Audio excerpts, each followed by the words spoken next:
ঈদ মোবারক। আমন্ত্রণ ২১-এর রাতে। আমাদের আজকের বিষয়, আর জামাই আদর করা হবে না।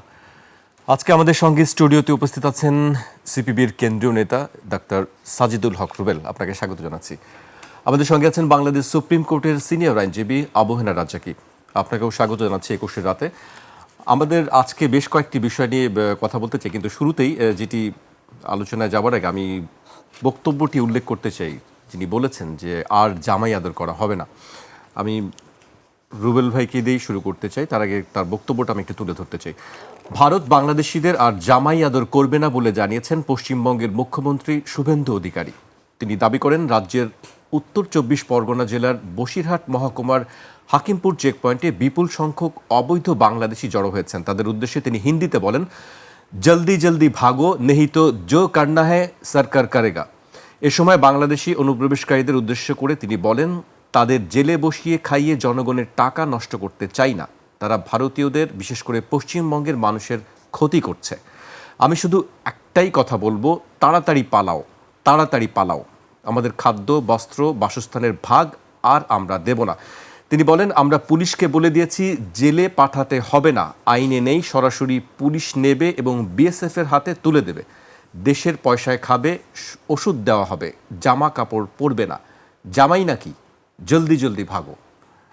তিনি অনেক কথা বলেছেন, বাংলা হিন্দি মিলিয়ে অনেক কথাই তিনি বলেছেন। রুবেল ভাই, তারা দাবি করছেন যে সবাই বাংলাদেশি। আমরা জানি না সবাই বাংলাদেশি কিনা বা এর মধ্যে রোহিঙ্গা আছে কিনা, অনেক আলোচনাই আছে। আপনি আসলে কিভাবে দেখছেন? শুভেন্দু অধিকারী একের পর এক বিভিন্ন বক্তব্য দিচ্ছেন।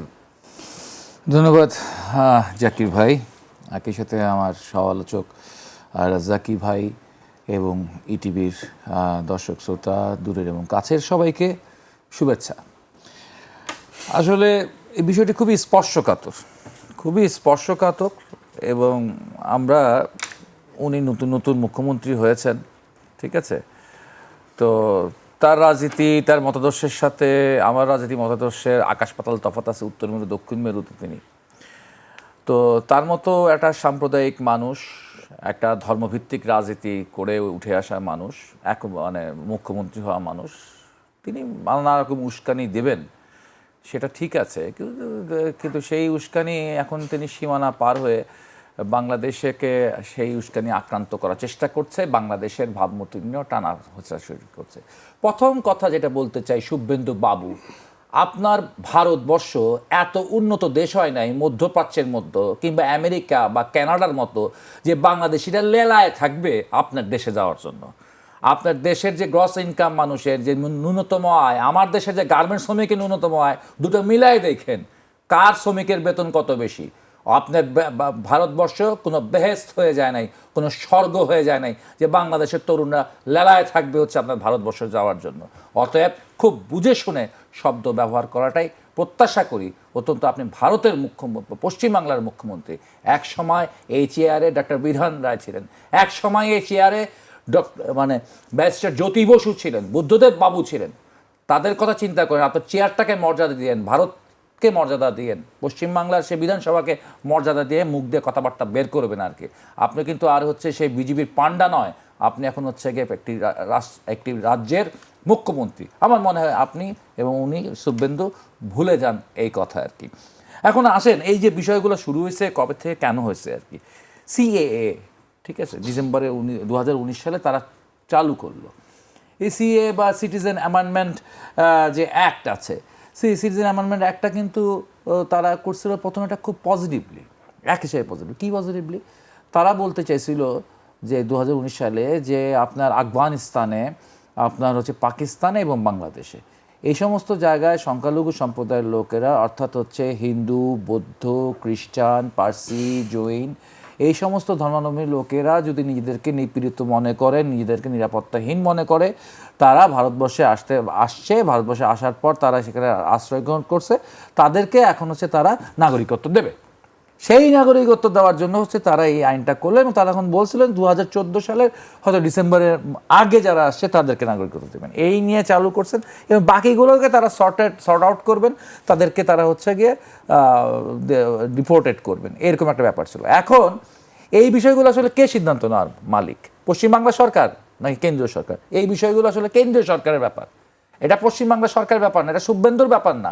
ওই বর্ডারটা নিয়ন্ত্রণ করা শুভেন্দুর কাজ না, পশ্চিমবাংলা রাজ্য সরকারের কাজ না, কেন্দ্রীয় সরকারের কাজ। কেন্দ্রীয় সরকারের কিন্তু একটা নীতিমালা আছে, এই ডিপোর্টেশনের ব্যাপারে একটা নীতিমালা আছে, এবং ওখানকার উচ্চ আদালত বলে দিছে কাউকে এইভাবে করে পুশিং করে বাংলাদেশে ঢুকতে দেওয়া যাবে না। কারণ ইতিমধ্যে যেটা ঘটেছে গত কয়েক বছর আগে, আপনারা নিশ্চয়ই খেয়াল করেছেন আজিজ ভাই, রাজ্যে কীভাবে খুব বেশি মনে থাকবার কথা, আপনারও মনে থাকার কথা, আমি বরঞ্চ ভুলে গেছি নামটা, সম্ভবত সায়রা খাতুন কিংবা জহিরা খাতুন, তিনি একজন হচ্ছে প্রেগনেন্ট ওমেন ছিলেন, গর্ভবতী মহিলা, তাকে ধরে জোর করে পুশিং করে পাঠিয়ে দিয়েছিল। পরে তিনি অনেক মামলা টামলা করে প্রমাণিত হয়েছে তিনি ভারতবর্ষের নাগরিক, তিনি ভারতের একজন নাগরিক, হতে পারে সেই মুসলিম কিন্তু ভারতের নাগরিক। পরে সে উচ্চ আদালতের নির্দেশে তার কিন্তু নাগরিকত্ব সে ফিরে পেয়েছে। তো ওটার পর ভারতের উচ্চ আদালত, সুপ্রিম কোর্ট বলেছে যে কাউকে যদি এরকমভাবে মানে ডিপোর্ট করতে হয় তো সেটা অবশ্যই সে নাগরিকত্বর বিষয়টি তার আদালতের দ্বারা হচ্ছে কি চিহ্নিত করতে হবে এটা, এবং এটা কিন্তু তাদের কেন্দ্রীয় সরকারের পলিসি। কিন্তু আমরা দেখতেছি ভারতের এক এক রাজ্যে এক এক পলিসি। আসামে আরেকজন বিজেপি নেতা আছে, হ্যাঁ, হেমন্ত, সে তো আরেক মানে যা ইচ্ছা তাই অবস্থা। সে বলছে কেন্দ্রের সমস্ত নীতিমালা আইন আদালত নিয়ে হবে না, এদেরকে গোপনে রাতে বেলা ঠাস করে পুশিং করে ফেলতে হবে, হ্যাঁ, যা ইচ্ছা তাই, মানে সে যা ইচ্ছা তাই। সেই হেমন্ত সরকার একরকম সিস্টেম করছে, আবার ইনি আবার আর একরকম সিস্টেম। যদিও এখন যে হোল্ডিং সেন্টারটা তৈরি হচ্ছে ভারতের বিভিন্ন জায়গায়, পশ্চিমবাংলার বিভিন্ন, এটা হচ্ছে কেন্দ্রীয় সরকারের নির্দেশই আছে যে তারা জেলখানা রাখবে না, তারা হচ্ছে যে কোনো দেশের অনুপ্রবেশকারী যাকে পড়বে, বাংলাদেশে পাক আর যেই দেশেরই পাক, সোমালিয়ারে পাক, সেটাকে সেই হোল্ডিং সেন্টারে রাখবে।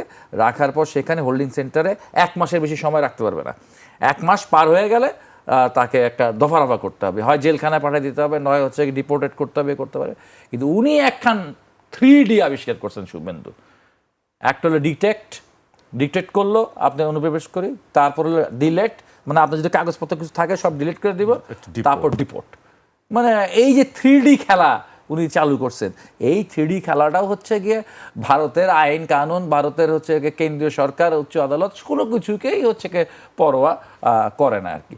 তো এইরকম পলিটিক্যাল স্ট্যান্ডবাজি করে আর কি উনি হয়তো সস্তা জনপ্রিয়তা অর্জন করার দিকে অগ্রসর হচ্ছেন।